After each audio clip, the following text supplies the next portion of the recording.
here we are again at the 2014 National Field Days, and with me now is Mike Manning. Mike is the General Manager for Innovation and Strategy at Ravensdown. Welcome along, Mike. Good morning, and thank you. Now, Mike, you've been to the Field Days a few more times than I have. How long have you guys been around? Well, this is my 32nd year for me, but Ravensdown's been, it's a long time. One. No, 32 years. I enjoy it. Great opportunity to see our customers and just engage with them. So we have a permanent site. So 32 years, it's a fair stint, but I enjoy it each year to come along and meet those customers. We get over 1,000 through the site over the 3 or 4 days, and they come to our site. Great opportunity to see them, just chat about what's their issues, how's it going, and so it's good. It's good. Yeah. So you've got a good team on the ground here? Good team. So we have mainly people from the North Island from our team, because many of the people coming here are from the North Island, but not exclusively. So a good team. They typically do 2 days, and then we have a changeover for the final 2 days, Friday, Saturday. So good team, we refresh them, and they work together well. It's good. Yeah. Now, Mike, just with the PGG program a few weeks back, you've got that signed off. Congratulations there. And can you just sort of explain to us what that involves? Okay, so it's in 2 parts. The first is the business case. So you put a business case to the Crown to say that if we jointly invested significant money, there would be a benefit to New Zealand. And that's important, yes. And we presented that business case and got that approved by the panel evaluating the case. We then presented a similar business case to Ravensdown Board of Directors as to the Ravensdown benefits. So it's the business case part. Yep. Once that agreed, you've moved into the contracting phase, which essentially is a list of outcomes and milestones by time.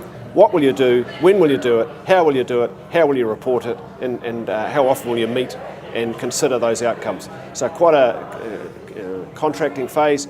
It was around about 12 months. That part, the final part, is now finished. The Director General for MPI, Martin Dunn, signed that off a couple of weeks ago. So that's now signed off. So we're into it, full steam ahead now. So when will that be available to farmers?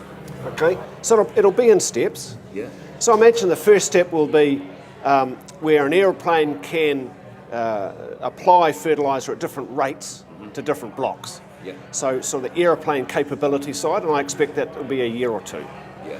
The next and more difficult part will be the remote sensing, where we have some sort of an aerial type machine, be it a hexacopter or an unguided plane or a manned plane with a pilot, whatever.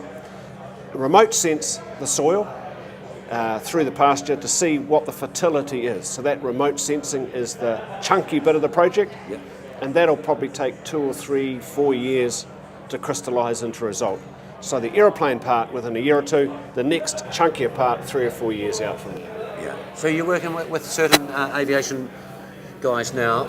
We are. So trials So we've done 1 set of trials. This was in January 2012 with AeroWorks, which is part of Ravensdown. We got civil aviation approval for a 2-week period to essentially automatically control the hopper door with the computer.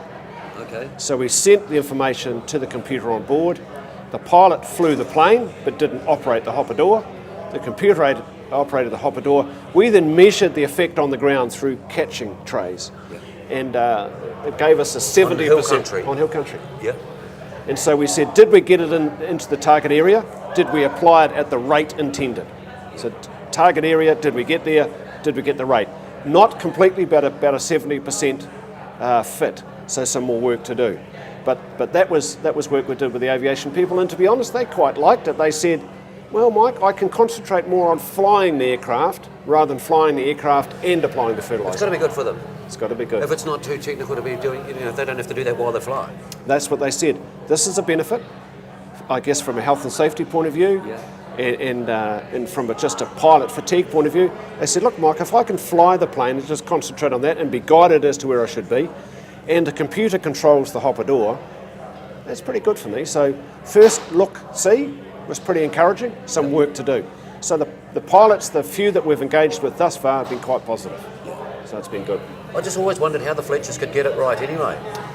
Well, they do a reasonable job. Yeah. They do a reasonable job, and there's a lot to consider. The aircraft's changing speed, you've got wind, you've got a hill country terrain, and you've got turning circles, so it's quite difficult. So I think they did a pretty reasonable job. This technology is there to help them, so they don't need to worry too much about the hopper door. They just fly the plane. The computer will tell them where they are and where they need to go by a visual screen.